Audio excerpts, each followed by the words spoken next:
अस्सलाम वालेकुम, very good evening to all of you. आप देख रहे हैं पसे पर्दा और मैं हूं नादिया नकी। आज बिलाखिर वफाकी वज़ीर ख़जाना शौकत तरीन साहब, जिन्होंने अभी ज़ाहिर है ये नया संभाला है इस वजारत का पोर्टफोलियो, उन्होंने एक तवील प्रेस कॉन्फ्रेंस की और उस प्रेस कॉन्फ्रेंस में कई ऐसी बातें कही जो यकीनन अवाम को भी अच्छी लगी होंगी और जो अवाम सुनना चाहते थे। बहुत से लोग जो IMF के नाक़िद हैं, उनका ये कहना था कि IMF ने जो है वो एक तरह से बहुत ज़्यादा पॉलिटिकली जो है वो स्ट्रैंगुलेट किया है और हम ये स्पेस इनसे वापस लेना चाहते हैं, यानी थोड़ी सी स्पेस की ज़रूरत है। ये नहीं कि हम IMF के प्रोग्राम से बाहर निकल रहे हैं, लेकिन बहुत सारी ऐसी चीज़ें हैं जिनके लिए हमें स्पेस की ज़रूरत है। FPR की भी उन्होंने तारीफ़ की, कहा अच्छा काम कर रहे हैं, लेकिन ये भी माना साथ में कि हरासमेंट अभी भी जारी है, इसको कम करना होगा। CPEC के हवाले से भी उन्होंने शौकत तरीन साहब का ये कहना था कि CPEC में चाइना से ये कह रहे हैं कि वो यहाँ इकोनॉमिक जोन्स में कंपनीज लेकर आएँ और इकोनॉमिक जोन्स को इस्टेब्लिश करें। इसके अलावा उन्होंने उसी बात का दोबारा से इयादा किया जो कि मौजूदा हुकूमत ख़ुद वज़ीर आज़म बार बार करते हैं, और वो ये है कि महंगाई पर काबू पाना है। और यही उन्होंने कहा वफाकी वज़ीर ख़जाना शौकत तरीन साहब ने कि ये इनकी अव्वलीन तरजीह है, यानी मौजूदा हुकूमत की। दूसरी जानिब अगर आप देखें तो चाहे वो बिलावल भुट्टो ज़रदारी साहब हों, शहबाज शरीफ साहब हों, अब वो हुकूमत को वहाँ पर जिसे कहते हैं एक तरह से वार कर रहे हैं जो उसका सबसे ज़्यादा वीक पॉइंट है, वो है मईशत और वो है महंगाई। आज आपने बिलावल भुट्टो ज़रदारी साहब के भी बयान देख लिए होंगे जो उन्होंने दिए। उन्होंने कहा कि एक साल में बिजली की कीमतों में 29% इजाफा अवाम दुश्मनी की इंतहा है। इसी तरह शहबाज शरीफ साहब ने अफरात ज़र का जिक्र किया, कहा अफरात ज़र और लोगों की आमदन में कमी नए पाकिस्तान की लाई तब्दीली बयान कर रहे हैं। सो ऑपोजिशन की भी एक मुख्तलिफ स्ट्रैटेजी हमें नज़र आ रही है। कहाँ वो PDM हुआ करती थी, अभी तो हम उसको थी कहेंगे, लेकिन अब जिस तरह से हुकूमत को ऐसी जगह पर वार करना जो उसका एक कमज़ोर मैं कहूँगी वीक पॉइंट है, ये कितना फ़ायदेमंद ऑपोजिशन के लिए साबित हो सकता है। ज़रा इन्हीं बातों पर तज्ज़िया करने के लिए अपने मोहतरम मेहमानों का तारुफ कराती चलूँ। Lieutenant general retired Amjad Shoaib साहब हमारे साथ तशरीफ़ फरमा है, thank you so much for joining us. हमारे साथ होंगे मुज़म्मिल सोहरवर्दी साहब लाहौर स्टूडियो से और सलमान आबिद साहब भी लाहौर स्टूडियो से। आप तीनों मेहमानों का बेहद शुक्रिया। मैं आपसे जो मेरा पहला बुनियादी सवाल है, शौकत तरीन साहब की जो प्रेस कॉन्फ्रेंस है, महंगाई पर काबू पाना हुकूमत की अव्वलीन तरजीह, ऐसा कहना है जनरल साहब शौकत तरीन साहब का। क्या शौकत तरीन साहब ही अब इस ताले की कुंजी साबित होंगे? बिस्मिल्लाहिर्रहमानिर्रहीम। देखिए, ये तो वक्त ही बताएगा आगे कि वो किस हद तक कामयाब हुए। दावे तो पहले भी होते रहे, लेकिन एक चीज वादे है कि उन्होंने बात चीजों की निशानदेही की। जैसे उन्होंने कहा कि हमने IMF को बहुत स्पेस दे दी, ये हमें भी नजर आता था और बहुत दुनिया इस पे एतराज कर रही थी, बल्कि बहुत सारे इकोनॉमिस्ट तो ये कह रहे थे कि हमें IMF के पास जाना ही नहीं चाहिए था, इसका हल लोकली मौजूद था। सही। तो वो तो आप चले गए, अब उसका तो कुछ नहीं हो सकता। लेकिन ये है कि क्या IMF की हर बात मानी जाए, ये वो फर्क है जो कि अब आगे नजर आएगा कि आप उसमें, जैसे अभी आप बिलावल की स्टेटमेंट का जिक्र कर रहे थे कि 29% बिजली की कीमत बढ़ी है।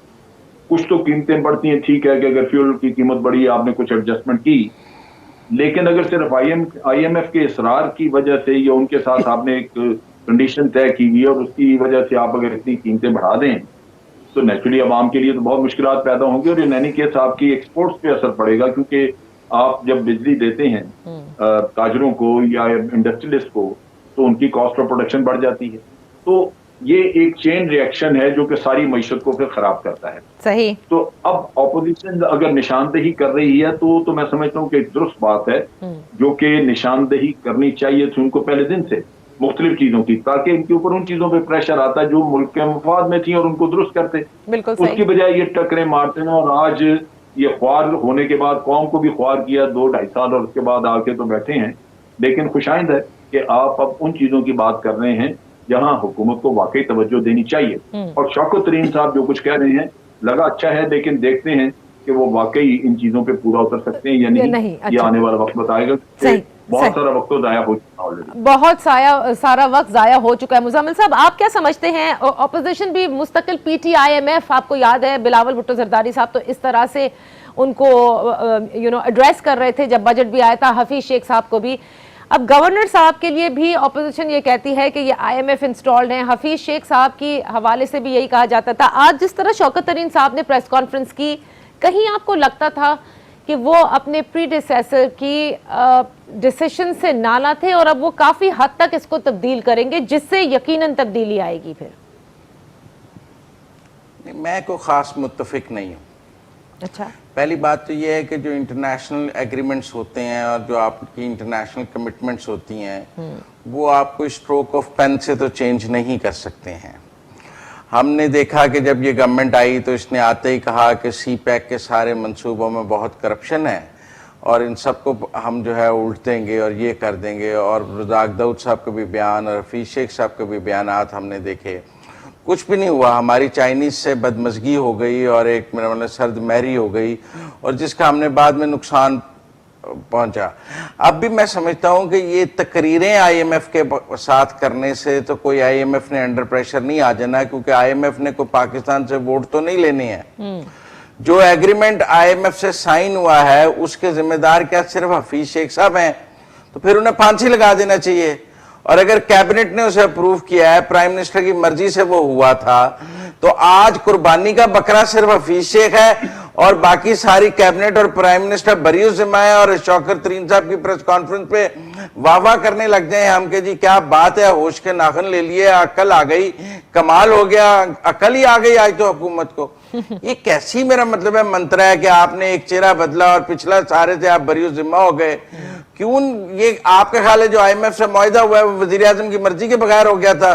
तो क्यों ना वजीर आजम को इस पर मतलब इस्तीफा ही दे देना चाहिए कि उनकी मर्जी के बगैर एक ऐसा मुआहदा हो गया जो पाकिस्तान की 22 करोड़ अवाम की जान खा गया, जो मेरी रोटी खा गया, आटा खा गया, चीनी खा गया, बिजली के बिल खा गया, सुई गैस खा गया। और वजीर आजम आज बड़े आराम से कहते हैं वो गलती हो गई, बड़े आराम से, मैं बड़ी माजरत है, मैंने नया वजीर खजाना लगा दिया है, पिछला तो टाउट निकल आया था IMF का। क्या बात आप हमसे कर रहे हैं कि बड़ी अच्छी प्रेस कॉन्फ्रेंस कर दी है? ओनस किस पे लाई करता है जो 2.5-3 साल हुआ है? पाकिस्तान उसका जिम्मेदार हफीज शेख था, उसका जिम्मेदार सिर्फ हफीज शेख था। तो आर्टिकल 6 के तहत ट्रायल कर लें, क्योंकि फिर उसने पाकिस्तान के साथ गद्दारी की है, पाकिस्तान के अवाम के साथ गद्दारी की है, आइन के साथ गद्दारी की है, पाकिस्तान की खुद मुख्तारी के साथ गद्दारी की है कि उसने एक फॉरेन फोर्स के साथ ऐसा मुआहदा कर लिया जो हमारे मुफादात के खिलाफ था। अच्छा, अकेले उसकी जिम्मेदारी थी और उसने ना प्राइम मिनिस्टर को ऑन बोर्ड लिया ना रियासती इदारों को ऑन बोर्ड लिया। ये बड़ा इंपॉर्टेंट, मुजम्मिल साहब ने बड़ा इंपॉर्टेंट ये पॉइंट उठाया है सलमान आबिद साहब कि जितने भी मईशत के बारे डिसीजन अब तक हुए हैं 2.5 साल के अंदर, वो बकलम सिर्फ हफीज शेख साहब की मर्जी या मंशा से नहीं हुए। इसमें जाहिर है कि काबीना भी इन्वॉल्व, खुद वजीर आजम इन्वॉल्व, सारे। तो आज जो है आप सारा ओनस जो है वो आपको खुद लेना चाहिए, ना कि स्केपगोट बना दें हफीज शेख साहब को और ये समझे कि शौकत तरीन साहब अब आकर सब सही कर देंगे। आपको लगता है ऐसा मुमकिन है?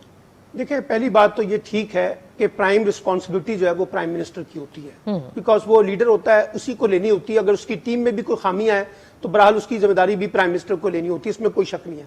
लेकिन जो आज शौकत तरीन साहब ने एक बड़ी बुनियादी बात की है ना, उसको अंडरस्टैंड करें। उन्होंने कहा है कि देखिए, अगर पाकिस्तान की मईशत चलेगी तो तभी IMF के जो इंडिकेटर हैं उसको हम सही तरीके से कर सकते हैं ना।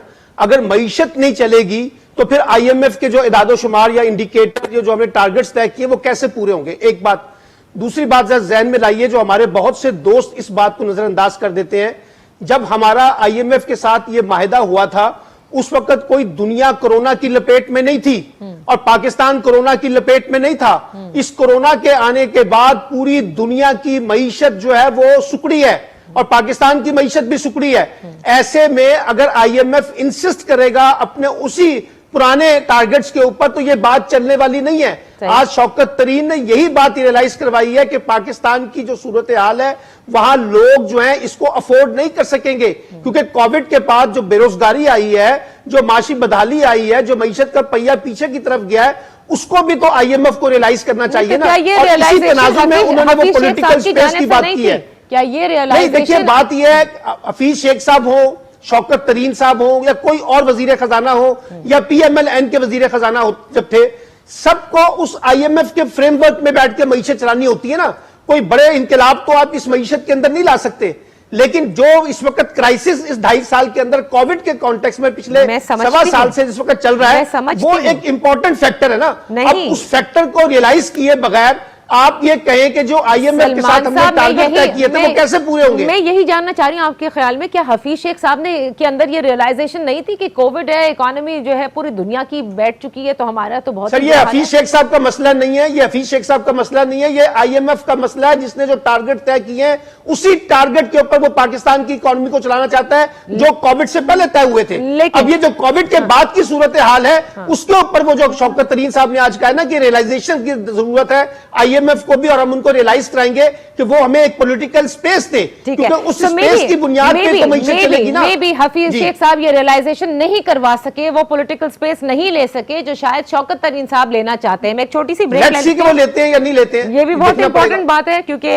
मैं एक छोटी सी ब्रेक ले लूं, जरा ब्रेक से वापस आते हैं तो अपनी गुफ्तगू आगे बढ़ाते हैं कि ऑपोजिशन बिल्कुल ठीक टारगेट कर रही है इस वक्त हुकूमत को, PDM की अब जो भी शक्ल हो, लेकिन असल तरीकाकार ऑपोजिशन का यही होगा कि हुकूमत को महंगाई के हवाले से न छोड़े और तनकीद का निशाना बनाए। Let's take a break, come back and discuss.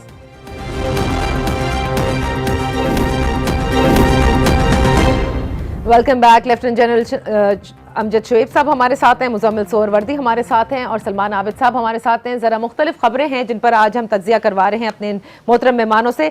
General साहब ये फरमाइएगा कि जो इस वक्त ऑपोजिशन जिस किस्म का बयानिया खुसूसन शहबाज शरीफ साहब के बाहर आने के बाद से है, जिसमें हुकूमत को कैटेगोरिकली ऑन वेरियस सब्जेक्ट्स वो निशाना बना रही है। आप कोरोना के हवाले से देखें, शहबाज शरीफ साहब जो है वो क्रिटिसाइज कर रहे हैं मौजूदा हुकूमत को, महंगाई के हवाले से कर रहे हैं, अफरात ज़र के हवाले से कर रहे हैं, मईशत के हवाले से कर रहे हैं। इसी तरह बिलावल भुट्टो जरदारी साहब ने आज अगर बिजली का जिक्र किया है तो गुज़िश्ता रोज़ महंगाई ने कमर तोड़ दी है और हर साल या हर गुजरते महीने के हवाले से उन्होंने जिक्र किया कि किस तरह से खान साहब की हुकूमत ये काम अवाम के लिए कर रही है। आपके ख्याल से यही अब तरीक़ाकार है और अब अगर कोई ऑपोजिशन की शक्ल है तो वो शहबाज शरीफ और बिलावल भुट्टो जरदारी की सूरत में आप देख रहे हैं, क्योंकि वो PDM तो खत्म हो चुकी है।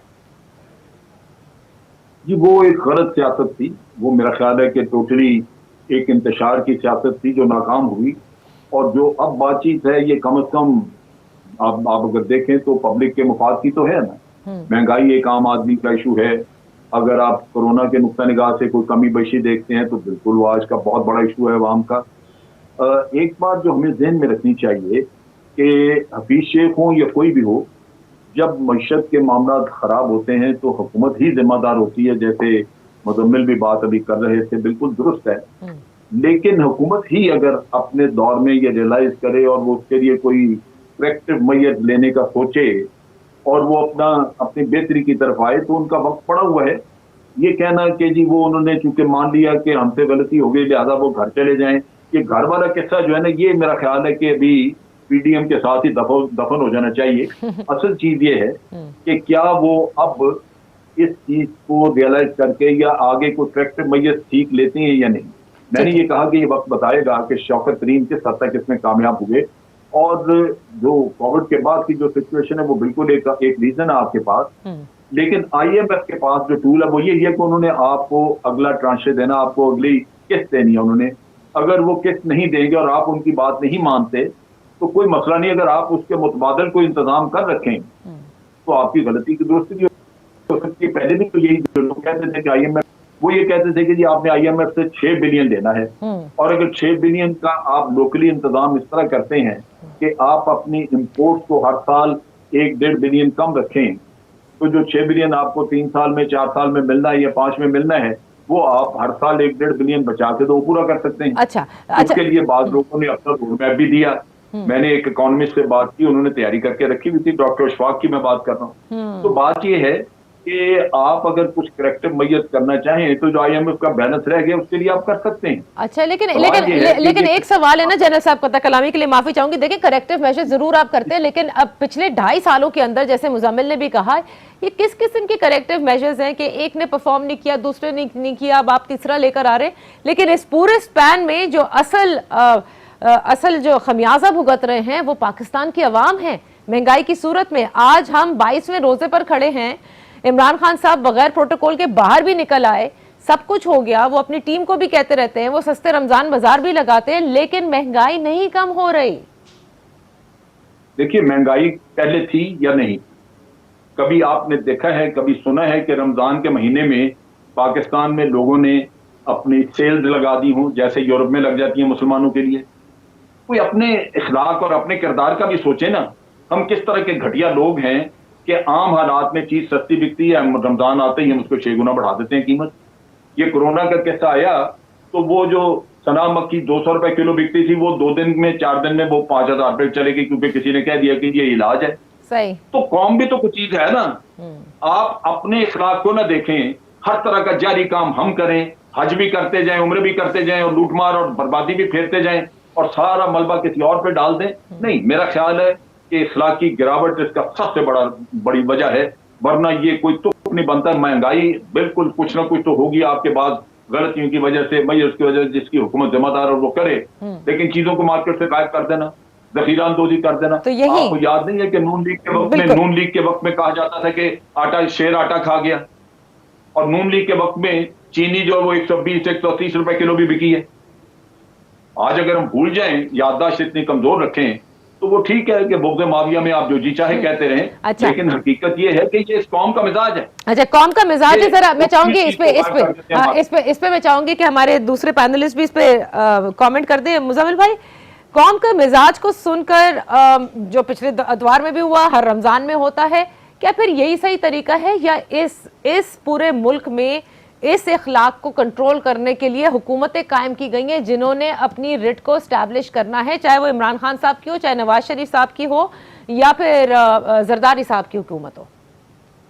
देखिए, एक बात तो ये बड़ी अजीब अब नई दलील सामने आने लग गई है कि जी चूंकि पहले भी ऐसा होता था तो लिहाजा अब भी ऐसा हो रहा है, तो क्या फिक्र की क्या बात है? भाई बात यह है कि पहले तो चोरों की हुकूमत थी तो चोरी हो रही थी, आज भी चोरों की हुकूमत है। पहले तो माफियाज की हुकूमत थी और वो चोर हुक्मरान बैठे थे, वो कर रहे थे। आज भी माफियाज की हुकूमत है और चोर हुक्मरान बैठे हैं। पहले तो जो बैठे थे वो बाहर लूट के लेके जा रहे थे, आज जो बैठे हैं वो भी बाहर लूट के लेके जा रहे हैं। मतलब आप क्या मुआवजा करना थोड़ी देर बाद शुरू कर देते हैं कि जी तब 120 की बिकी थी तो आज बिक रही है, तो क्या फर्क पड़ गया है? और फिर ये भी क्या मंतक है जी कि जी अब ये 5 साल तो इन्होंने पूरे करने हैं, चाहे मेरी गर्दन उड़ा दें चाहे मैं मर जाऊं, 5 साल के लिए हमने मुल्क गिरवी रख दिया है। आइन में जाने के और आने के दोनों तरीके मौजूद हैं। ये भी एक अजीब बात है कि हम जाने के तरीके पे यकदम कहने लग जाते हैं नहीं नहीं नहीं, जाने के तरीके पे तो बात ही ना करें, वो सियासत तो दफन हो गई है। भाई क्यों दफन हो गई है? जब लोगों का रोजगार चला जाएगा।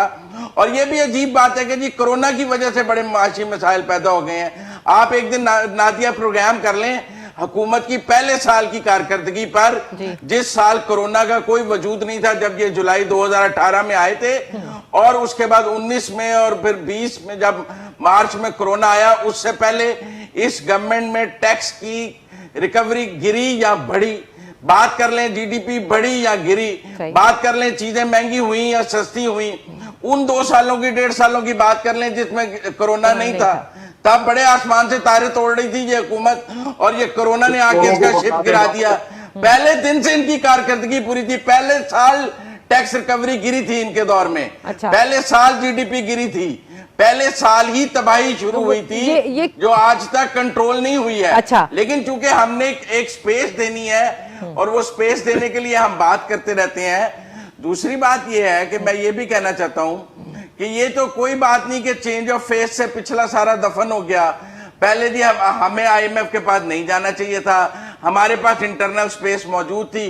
भाई ये तय करने के लिए तो हुकूमत बनाई गई है, उसने अच्छा। ये फैसले करने हैं। अगर वो गलत फैसले करती है तो उसका एहतसाब होना है इसके ऊपर, कि एहतसाब सिर्फ ऑपोजिशन का होना है और हुकूमत को साथ खून माफ है, जिनमें मेरा भी सलमान आवेद साहब, मुज़म्मिल साहब, आखिरी बात कहना चाहूंगा कि ये भी एक अजीब बात है कि जी हर रमजान में महंगाई हो जाती है, हमारी इखलाकी गिरावट हो गई है। रिट ऑफ हुकूमतें किस लिए बनती हैं, कानून किस लिए बनते हैं?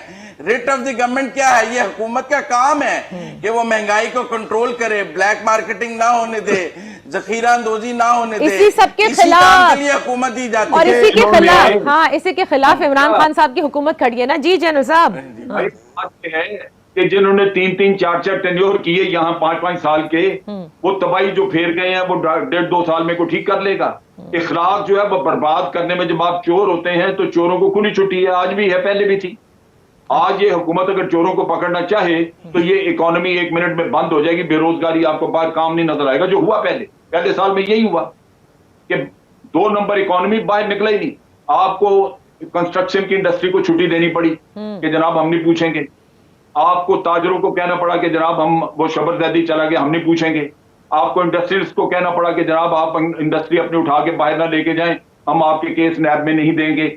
आपको ब्यूरोक्रेट्स को यकीन दहानी करानी पड़ी क्योंकि उन्होंने कलम रख दिए थे। आपके उनको हाथ जोड़े कि भाई अपना काम करें, हम आपके केस नैब में नहीं लेके जाएंगे। जब आप 15-15, 16-16 साल हुकूमत करके जिसको आपने ASI भर्ती किया, आज वो DIG या SSP लगा हुआ है, वो मेहरबानी जिसने उस पर की थी वो उसका ताबेदार है।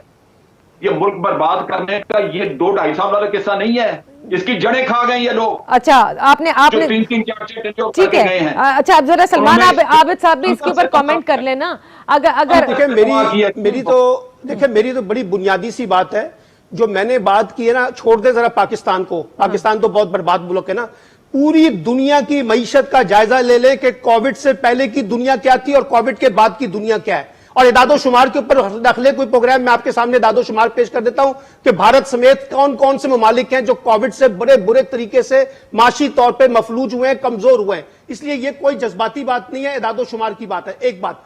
दूसरी बात है, देखिए चाहे वो PTI की हुकूमत हो, शहबाज शरीफ का मॉडल हो या पीपल्स पार्टी का मॉडल हो, अब जो गवर्नेंस के इश्यूज हैं, मैं अमूमी तौर पे हर प्रोग्राम में ये कहता हूं कि इसको डील करने का जो बुनियादी फ्रेमवर्क कॉन्स्टिट्यूशन के अंदर मौजूद है वो है आपका एक स्ट्रॉन्ग किस्म का लोकल गवर्नमेंट सिस्टम। ना उसके हामी नवाज शरीफ साहब थे, ना उसकी हामी पीपल्स पार्टी है, ना उसके हामी अब इमरान खान है। अब आप मुझे बताएं, ये जो सारी बातें अभी मुजम्मिल सरवर्दी ने की हैं या बाकी लोगों ने की हैं कि जनाब महंगाई है, जखीरा अंदोजी है, मिलावट है, इसकी बुनियादी जिम्मेदारी है कि ये सारा मलबा आपने ब्यूरोक्रेसी पे डाल दिया है। और इलेक्टेड रिप्रेजेंटेटिव जो लोकल गवर्नमेंट सिस्टम है पूरी दुनिया के अंदर मुस्तनिद सिस्टम है, उसको हमने नजरअंदाज किया हुआ है। अब वो तजर्बा हम करना नहीं चाहते जिससे गवर्नेंस इंप्रूव होती है। कभी हम शहबाज शरीफ का मॉडल ले आते हैं जो बढ़के मारता है, लाहौर शहर में बैठ के मेरी बात कहते हैं शिकायत तो यही है ना सलमान साहब, शिकायत तो यही है। बताइए, पीपल्स पार्टी की 12 साल से मुस्तकिल हुकूमत है ना सिंध के अंदर, क्या गवर्नेंस के अंदर इंप्रूवमेंट आई है? सलमान साहब, शिकायत यही है कि इमरान खान साहब शुरू दिन से कहते आए हैं कि एक ऐसा बल्दियाती निजाम लेकर आएंगे कि लोगों की नहरें बहने लगेंगी।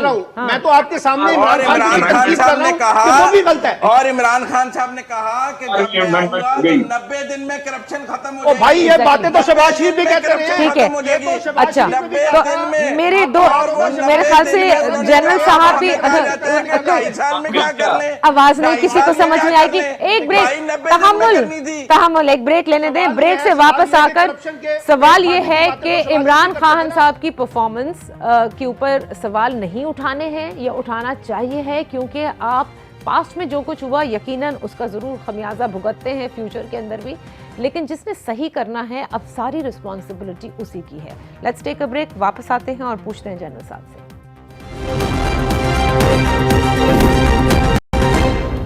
वेलकम बैक जनरल साहब। यकीनन एक ग्राउंड रियलिटी है जिसके तहत बहुत सारी बातें आपने जैसे जिक्र किया और आपने खुद इस बात को अग्री किया कि एहतसाब के नाम पर इमरान खान साहब को इसका मतलब ये है कि बड़ा कॉम्प्रोमाइज करना पड़ा कि जी इकोनॉमी ना रुके तो इसलिए बिजनेसमैन के केसेस नैब में नहीं जाएंगे।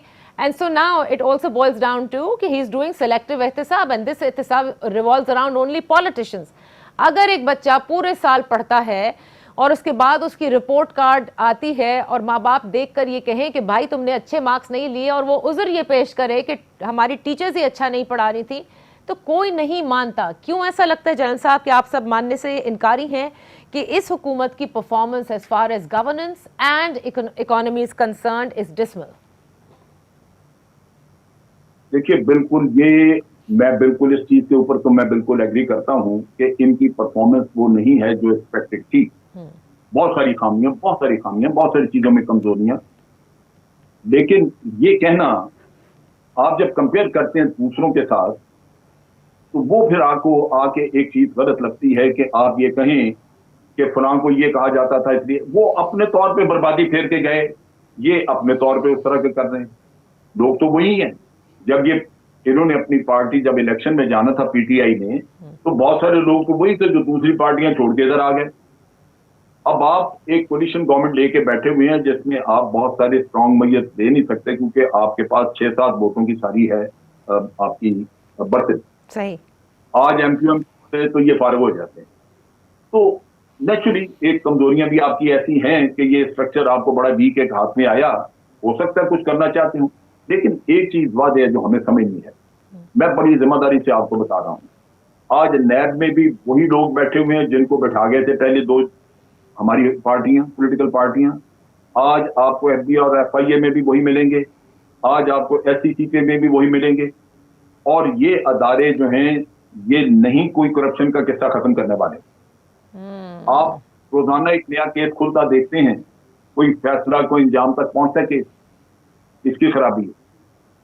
ये ना अदालतें इस काम की हैं, ना आपके ये अदारे इस काम के हैं कि जिन्होंने ये खत्म करना है। हमें इस तरफ सोचना है, ये किसी हुकूमत की बात नहीं है। जो तबाही फिर चुकी है इस मुल्क की, उसको ठीक करने के बारे में अगर कोई तजावीज है तो वो बिल्कुल हमें सबको बात करनी चाहिए। तो ऐसे क्या अगर आप सिर्फ ये मुआवजा करें कि पीडीएम ने चूंकि हटाना था और वो बड़ा नहीं हटा सके इसलिए उसकी बात नहीं, वो किस्सा नहीं है, वो तरीकाकार गलत था। मैं उसकी बात करता हूं, वरना आइन में तरीकाकार मौजूद है, वो कोई भी अडॉप्ट करे बिल्कुल अच्छा है। अगर इनके 7 वोट जो इनको मिलते हैं एमक्यूएम के वो ले जाए कोई, और ये हुकूमत जो है लेकिन जैसे जनरल साहब आपने कहा कि हमें इस बात पर अब तजवीज जो है लोग पेश करें कि किस तरह से हमें इन इदारों को ठीक करना है। ये जो शिकायत है मुजम्मिल साहब के, देखिए करप्शन जितने सारे केसेस हैं नैब के अंदर वो मंतकी अंजाम तक नहीं पहुंचते। एफआईए हो गया, नैब हो गया, और इसी तरह आपने पुलिस का भी जिक्र सुना होगा, ब्यूरोक्रेसी का जिक्र सुना होगा। जी, मैं एक लॉजिक आपको बता दूं, जो पिछले लोग थे हमारे, इन्होंने इतनी बड़ी करप्शन की, इतनी ज्यादा और इतनी लार्ज स्केल पे है मुख्तलिफ लोगों ने की। ये नहीं है कि सिर्फ वही करते रहे, ये ऐसे नहीं फेक अकाउंट्स का आपके साथ देख लें, बार जायदादें देख लें, जो कुछ भी है आपके सामने है, लेकिन इतने बड़े पैमाने पे की है कि आज पूरा मुल्क इनके सामने बिल्कुल घुटने टेक के बैठा हुआ है। आज करप्ट माफिया आपकी रियासत से कहीं ज्यादा मजबूत है। उसके हाथ में कानून बनाना भी उसके हाथ में है, उसके हाथ में अदालतों से फैसला लेना उसके हाथ में है, तहकीकात नैब ने जो करनी है वो उसके हाथ में है। आपको पता है कि राजा परवेज अशरफ का और यूसुफ गिलानी का केस 9-10 साल से क्यों पड़ा हुआ है? उनके कागज चोरी हो चुके हैं, नीचे से कागज ही नहीं है। चलें, अब मुजम्मिल साहब को इस पर कमेंट करने दें कि अगर पूरा आवा का आवा ही बिगड़ा हुआ है तो फिर इसको सही करने के लिए क्या करना होगा? फिर इमरान खान साहब तो लाजिम फेल होंगे। इधर सर जोड़ के बैठे, इधर सर जोड़ के बैठे, इधर जरूरत होगी, आपको हो सकता है किसी कौमी हुकूमत की जरूरत हो कि आप उस पर बात करें, आपको जरूरत होगी कि कोई इसमें और कोई इस्लाहात लेके आए। बात यह है कि हम तो अंदर से इतने डिवाइडेड हैं, पोलराइजेशन है। अच्छा, हम तो सारी बहस को तरफ ले जाए। ठीक है जनरल साहब, अब आपने फिर से वो पॉइंट उठाया है जिसका जिक्र हम शुरू से सुन रहे हैं। मुजम्मिल इस पे कमेंट कीजिएगा। बात again comes down to national government. बात यह है कि supreme court,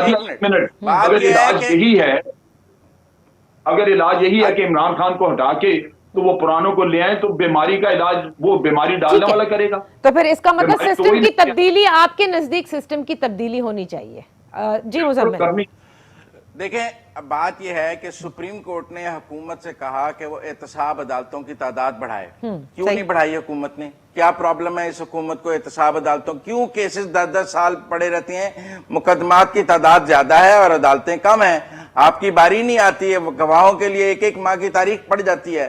day to day hearing के लिए अदालतों की तादाद बढ़ानी चाहिए। इमरान खान साहब एहतसाब के नाम पर इस मुल्क में आए, उन्हें सुप्रीम कोर्ट ने कहा कि आप एहतसाब अदालतों की तादाद बढ़ाएं, क्यों नहीं बढ़ाई उन्होंने? क्या रुकावट है? हुकूमत के एग्जीक्यूटिव ऑर्डर से कोई कानून साजी भी नहीं करनी, एग्जीक्यूटिव ऑर्डर से उन्होंने एहतसाब अदालतों की तादाद बढ़ानी है कि 50 से 200 कर दें ताकि सबके मुकदमे रोज सुने जा सकें। वो पुलिस में इस्लाहात करना चाहते थे, इसके लिए कानून साजी करनी थी, और जो करप्ट लोग हैं, जो शेडी लोग हैं, उन्हें निकालना था। इसके लिए कानून साजी में क्या रुकावट है? पंजाब असेंबली में, केपी असेंबली में 3 सूबे तो उनके पास हैं, वहां करके दिखा देते। 8 साल से केपी में हुकूमत है, बहुत शानदार वहां पे करके दिखा देते। हमने आज देखा कि वो नासिर दुरानी के जाने के बाद बबल की तरह केपी के पुलिस सिस्टम भी बैठ गया, एक फर्द के गिर्द घूम रहा था, कोई नीचे इस्लाहात तो थी नहीं। इसी तरह पंजाब में भी हमने यही देखा। भाई अगर एहतसाब के कवानीन सख्त करने थे तो हुकूमत रोज ऑर्डिनेंस लाती है, ये ऑर्डिनेंस तो लाई कि बिजनेसमैनों को निकाल दिया जाए। एहतसाब के कवानीन को सख्त करने के ऑर्डिनेंस क्यों नहीं ले आते? वो कानून साजी क्यों नहीं करते? किसने रोका हुआ है? आज वोटिंग मशीन के लिए तो ऑर्डिनेंस ला रहे हैं, ओवरसीज पाकिस्तानियों के तो ला रहे हैं, क्योंकि इलेक्शन अब करीब आ गया है, सर पर मेरा मतलब औले पड़े हैं, तो अब जरूरत पड़ गई है वोटों की। भाई जब एहतसाब की जरूरत थी तो आपने कितनी कानून साजी की? आपने क्या स्टेप्स और मेजर्स लिए कि इस मुल्क में बेलाग एहतसाब हो सके? क्योंकि आपको खौफ था कि आपके साथियों का भी हो गया तो क्या करेंगे। आप अपने साथियों को बचाने के चक्कर में आपने सबको बचा लिया, क्योंकि आप अपने साथियों को के पर तो नहीं आप जलने देते थे। आप जहांगीर तरीन की मिसाल देख लें, मनी लॉन्ड्रिंग का शहबाज शरीफ का केस नैब के पास है, जहांगीर तरीन का FIA के पास है, उसकी 200 दिन बेल नहीं होती, उसकी प्री अरेस्ट हो जाती है। मेरा मतलब है कि आप उसका केस क्यों नहीं नैब को भेज देते? वो तो रोज चूके उसके पीछे 40 हुकूमती अरकान है।